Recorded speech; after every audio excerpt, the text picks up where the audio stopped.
If you see, India is getting the courses nearly 12 times. Similarly, US 12 times. So like this, you can get some information on this data.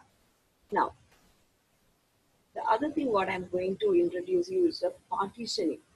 What does that partition help you to do? For example, you have huge high source the HDFS data, right? You have huge amount of data. Sometimes it might take some more time to process the data. If in your query you are using a where clause, and very often, for example, in our query, like very often that I might give the host name or I can give the country name in the where clause.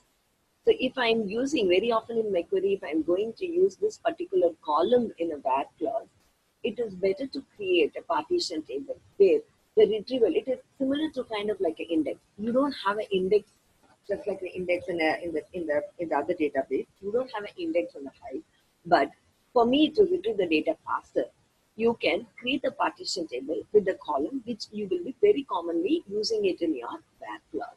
So here, for this, I am using the partition. For me to enable the partition, I have to set the partition. There are two kinds of partition. One is a static partition and one is a dynamic partition. The static partition, you have to statically put the data into that specific partition.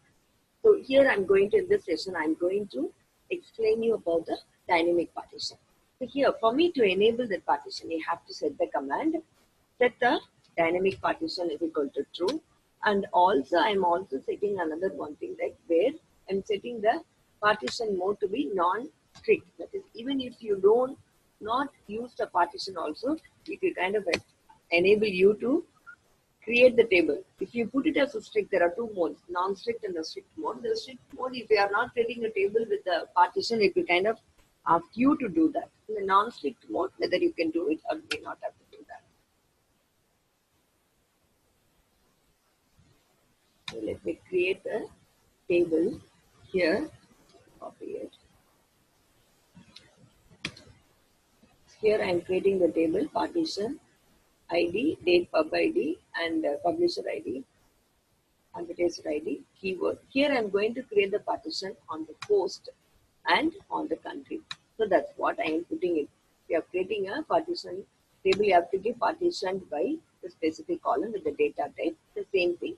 I'm defining it. Everything is denoted by the code, comma. I've created the table. And after I've created the table, I have to insert the data into the table. Okay. For me to insert the data into the table, I'm inserting into the table that insert into the partition table. Partition, you have to put the post and the country. Then you have to, here I am selecting the ID, the respective columns. Okay, respective column ID, date, and view ID, advertiser ID, keyword, and then the post and the country from the temporary table which you have created. This will enable me to create a partition table.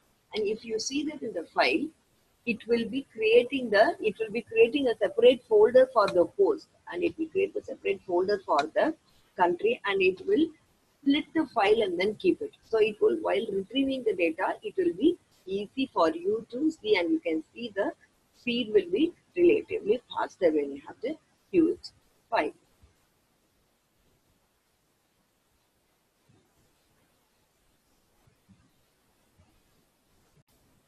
Now it has inserted the data into the table. Let me see the table. Select assets from partition and this will show. For me, then